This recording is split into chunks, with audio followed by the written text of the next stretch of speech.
पश्चिम Asia के राजनीतिक स्थितिज एक बार फिर बारूद के काले बादल इतने घने हो चुके हैं कि पूरे इलाके की आवो हवा में खौफ और अनहोनी की बू आ रही है। सीरिया के आसमान को चीरती हुई इजरायली लड़ाकू विमानों की मिसाइलों ने इदलिब प्रांत के अबू अल दुहूर एयरबेस को जिस तरह निशाना बनाया, उसने पूरे मध्य पूर्व की शांति को एक झटके में तार-तार कर दिया है। 8 विनाशकारी एयर स्ट्राइक करके इजरायल ने न सिर्फ वहां के रनवे को ध्वस्त कर दिया, बल्कि सीरियाई सेना के हथियारों के भंडारों को भी पूरी तरह से खाक में मिला दिया। धमाके इतने भीषण थे कि उनकी गूंज से आसमान की जमीन थर्रा उठी और आसमान में आग के गुब्बार छा गए। यह हमला महज एक सैन्य कार्रवाई नहीं था, बल्कि सीरिया के नए नेतृत्व के चेहरे पर तमाचा मारने जैसा था, जिसने जलते में घी डालने का काम किया। नमस्कार दोस्तों, आप देख रहे हैं हमारा एक खास शो विश्व युद्ध और मैं हूं आपके साथ तान्या त्यागी।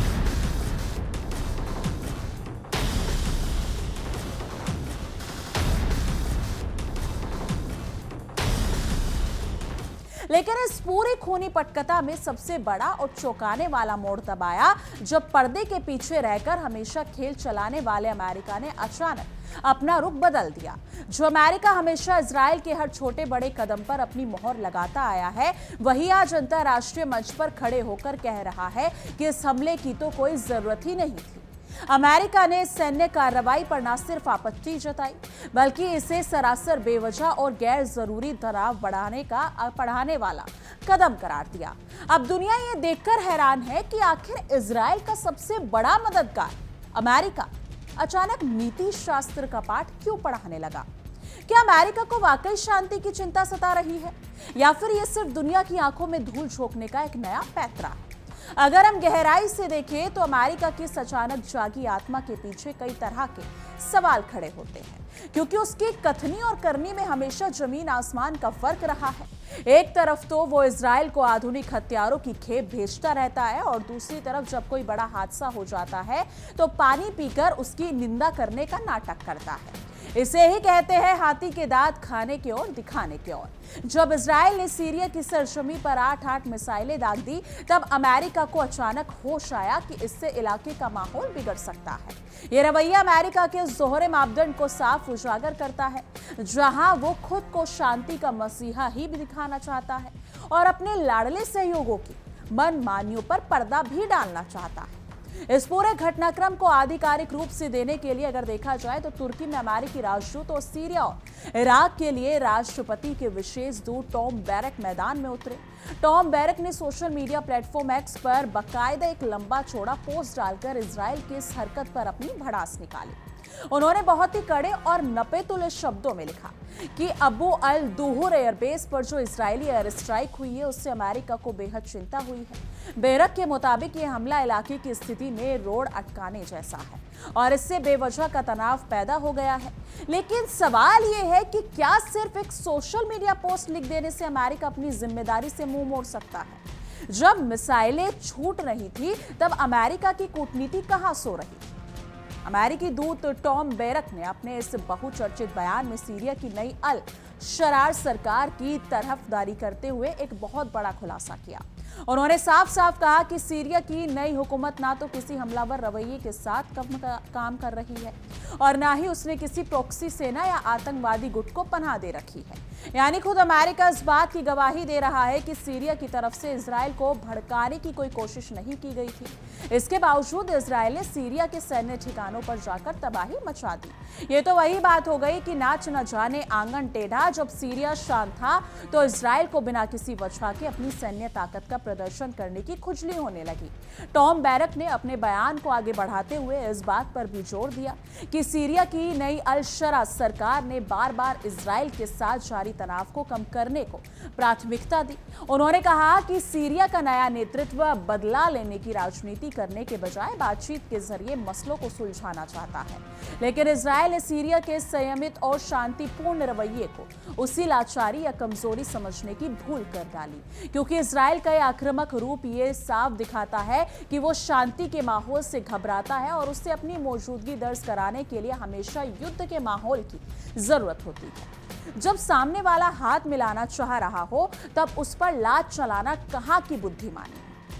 अमेरिकी बयान में कूटनीति का बड़ा राग अलापते हुए टॉम बैरक ने याद दिलाया कि अमेरिका ने अतीत में भी दोनों देशों के बीच तालमेल बैठाने के लिए बातचीत की मेजबानी की है और भविष्य में भी ऐसा करने के लिए तैयार है। अमेरिका का दावा है कि वो काइनेटिक यानी कि वो सैन्य बल के हिंसक इस्तेमाल के बजाय हमेशा कूटनीतिक तालमेल को बढ़ावा देने का पक्षधर रहा है। लेकिन अमेरिका का ये दावा सुनने में भले ही बहुत सुरीला लगे, हकीकत में ये मुंह में राम बगल में छुरी जैसा ही महसूस होता है।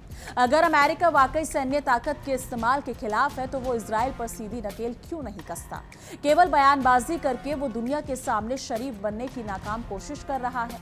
अमेरिका की तरफ से आए इस आधिकारिक बयान में यह भी जोर देकर कहा गया कि यूनाइटेड स्टेट्स का टूट विश्वास है कि संयम बरतना और लॉजिकल यानी कि तार्किक बातचीत ही एकमात्र सही और उपयोगी रास्ता है।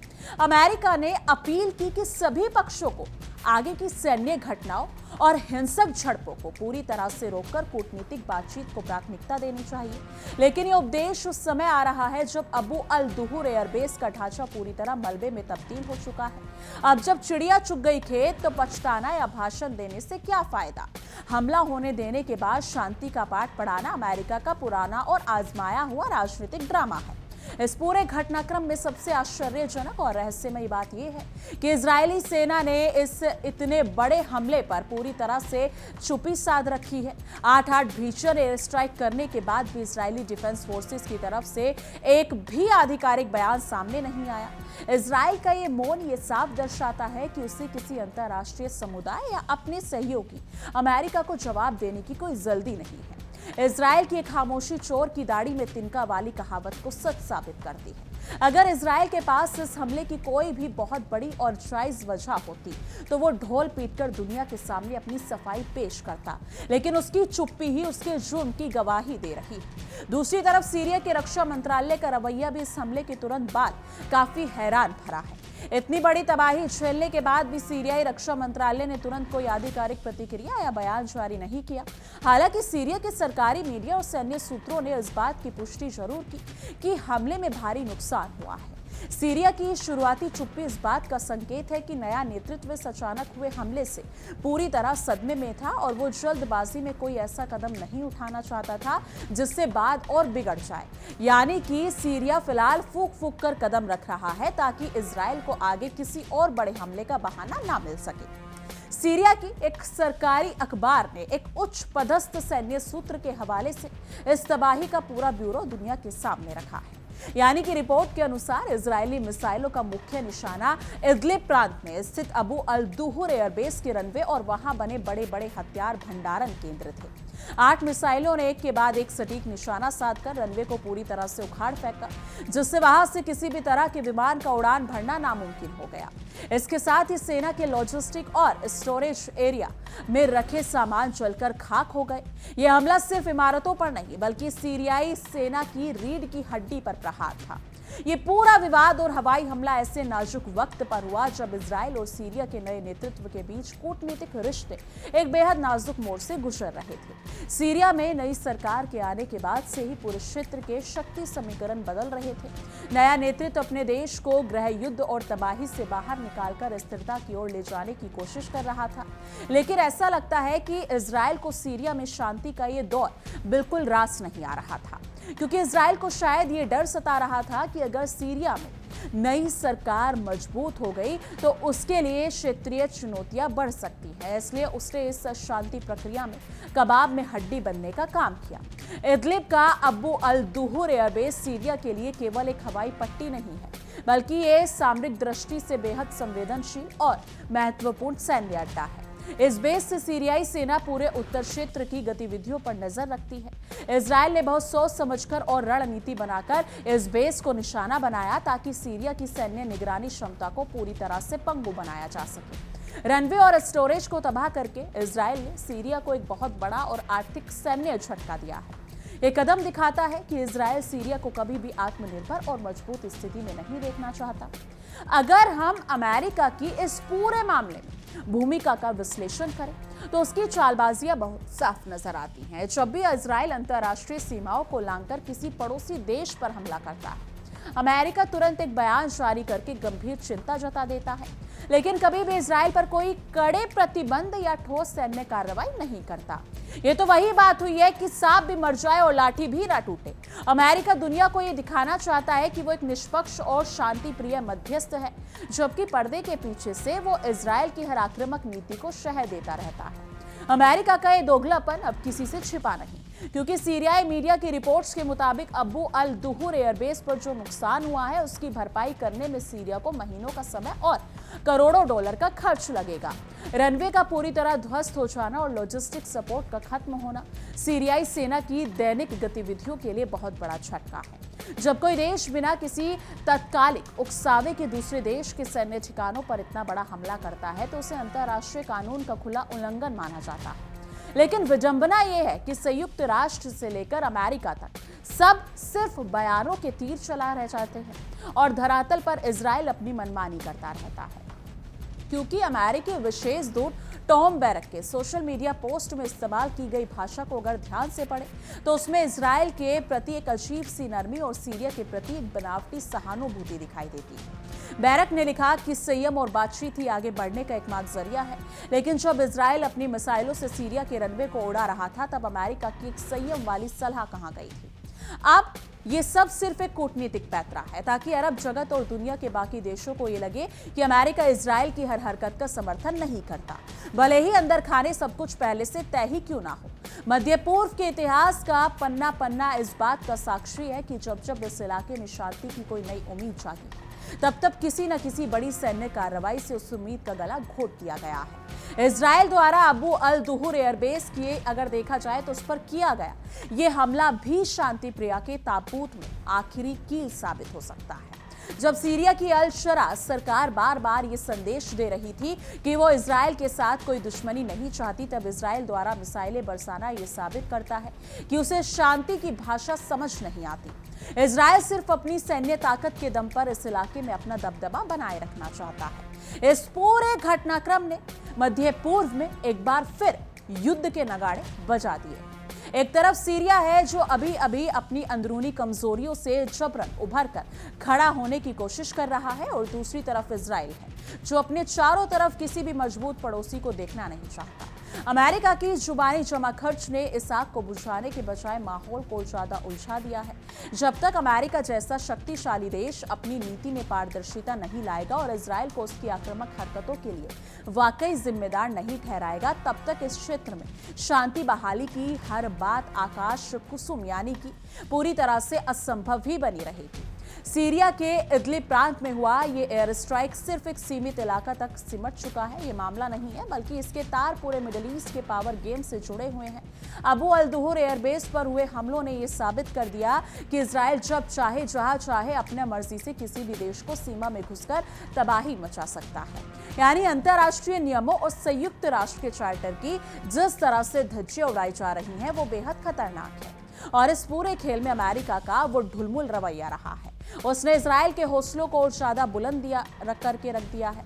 इसे कहते हैं अंधा बाटे रेवड़ी फिर अपने को दे, क्योंकि तुर्की में अमेरिकी राजदूत टॉम बैरक ने भले ही अपने बयान में कूटनीति की बड़ी बड़ी बातें की हों, लेकिन धरातल पर उनकी इन बातों का वजन शून्य के बराबर नजर आता है। बैरक का यह कहना कि अबू अल दुहूर एयरबेस पर हमला बेवजह तनाव बढ़ाने वाला है, ये दर्शाता है कि अमेरिका को खुद समझ नहीं आ रहा कि वो अपने सबसे करीबी मददगार इजराइल को कैसे संभाले, या फिर ये भी हो सकता है कि अमेरिका दुनिया के सामने सिर्फ एक अच्छा बनने का नाटक कर रहा है ताकि मुस्लिम देशों में उसका बचा कुचा जनाधार पूरी तरह से खत्म ना हो जाए।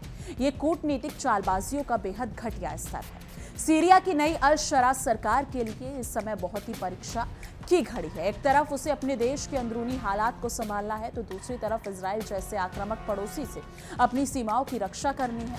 अल शरा सरकार ने अब तक जिस संयम का परिचय दिया है उसकी तारीफ अमेरिकी अधिकारियों ने भी की है, लेकिन सवाल यह है कि कोई देश कब तक संयम बनाए रख सकता है जब उसके सैन्य ठिकानों पर बिना वजह बम बरसाए जा रहे हैं। सीरिया के संयम को इजराइल अपनी जीत समझ रहा है, जो कि भविष्य में एक बहुत बड़े विस्फोट की वजह बन सकता है। यानी कि एक रिपोर्ट के मुताबिक उसमें साफ कहा गया है कि 8 इजरायली हवाई हमलों ने एयरबेस के बुनियादी ढांचों को तहस नहस कर दिया। रनवे की बर्बादी का मतलब है कि सीरियाई वायुसेना का एक बेस लंबे समय के लिए बेकार हो गया है। यह स्टोरेज एरिया का उड़ जाना, यानी कि वहां रखे करोड़ों के हथियार और सैन्य सामान का राख में बदल जाना, यह सीधे तौर पर सीरिया की सुरक्षा व्यवस्था में सैन मारी है।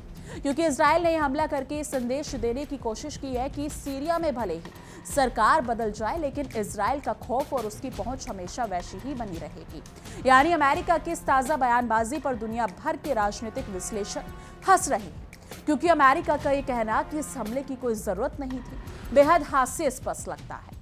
जब इजराइल हर दिन गाजा से लेकर सीरिया तक मिसाइलें दागता है, तब अमेरिका उसे अरबों डॉलर की सेना मदद भेजता रहता है, और जब वही मिसाइलें सीरिया के एयरबेस पर गिरती हैं, तो अमेरिका कहता है अरे इसकी तो कोई जरूरत ही नहीं थी। ये तो वही बात हुई, गलती भी खुद करो और फिर रोने का नाटक भी खुद करो। अमेरिका का ये दोहरा रवैया अंतर्राष्ट्रीय कूटनीति के इतिहास में सबसे शर्मनाक उदाहरणों में से एक है। इजरायली सेना की चुप्पी भी अपने आप में कई राज छिपाए हुए हैं। इजरायली डिफेंस फोर्सेस आमतौर पर अपने हमलों पर तुरंत कोई प्रतिक्रिया नहीं देती या फिर उन्हें राष्ट्रीय सुरक्षा का हवाला देकर सही ठहराने की कोशिश करती है। लेकिन अबू अल दुहूर एयरबेस पर हुए हमले के बाद इजरायल का एक शब्द भी ना बोलना ये इशारा करता है कि उनके पास इस हमले का कोई ठोस रक्षात्मक तर्क नहीं। यह हमला पूरी तरह से आक्रामक और उकसावे वाला कदम था, जिसे इजरायल ने सिर्फ अपनी धौंस जमाने के लिए अंजाम दिया। बिना किसी कारण के हमला करना अंतर्राष्ट्रीय कानूनों की सीधी अवहेलना है। यानी सीरियाई रक्षा मंत्रालय की शुरुआती खामोशी के पीछे भी एक बहुत बड़ी रणनीतिक वजह देखी जा रही है। नया सीरियाई नेतृत्व जानता है कि अगर उन्होंने जल्दबाजी में कोई आक्रामक बयान दे दिया या फिर पलटवार की कोशिश की, तो इजरायल इसे एक बड़े युद्ध का बहाना लेगा। इसलिए सीरियाई फिलहाल एक चुप सो को हराए वाली नीति पर काम कर रहा है। वो अंतर्राष्ट्रीय मंचों पर अमेरिका के बयानों का इस्तेमाल करके इजरायल को बेनकाब करना चाहता है। सीरिया ये साबित करना चाहता है कि शांति का असल दुश्मन वो खुद नहीं, बल्कि इजरायल और उसकी उकसावे वाली नीतियां।